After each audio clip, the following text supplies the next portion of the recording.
Hi welcome to one more mini vlog. Finally అమ్మ వాళ్ళ ఇంటికి వచ్చేసాను అనమాట. మేము వచ్చేసరికి దసరా కూడా అయిపోయింది గాయస్. ఇంకా నాని వెళ్ళిపోతా అంటున్నాడు అత్తయ్య వాళ్ళ ఇంటికి అని చెప్పి, ఉన్నప్పుడే పెట్టేసేద్దాము బట్టలు అని చెప్పి ఇంకా ముగ్గురిని కూర్చోబెట్టి బొట్టు పెట్టి పెట్టానమాట.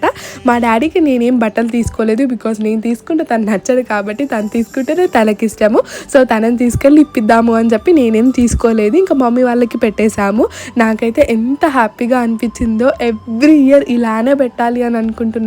బట్టలు పెట్టడం ఏమైనా పెద్ద విషయమా అని అనుకోవచ్చు, బట్ నాకు అది చాలా పెద్ద విషయమే. ఎందుకంటే మా మమ్మీ వాళ్ళు చిన్నప్పటి నుండి వాళ్ళు ఎవ్రీ ఇయర్ ఎప్పుడు దసరాకి బట్టలే కొనుక్కోరు, ఉన్న వాటిలోనే అడ్జస్ట్ చేసుకుంటారు. అసలు మాకు కొత్త బట్టలు కొని వాళ్ళు పాతవి లేదా ఉన్నవి అడ్జస్ట్ చేసుకొని వేసుకునే వాళ్ళు. బట్ ఇప్పటి నుంచి నేను వాళ్ళకి ఎవ్రీ ఇయర్ బట్టలు పెట్టాలి అని అనుకుంటున్నాను. హోప్ఫుల్లీ అది జరగాలి. ఇంకా తర్వాత డాడీ, చెల్లి, అమ్మ అందరూ జమ్మి పెట్టి కాలు మొక్కారనమాట. దసరా అంటే ముక్క సుక్క లేకపోతే ఎలా చెప్పండి. ఇలా ఎంజాయ్ చేశాను.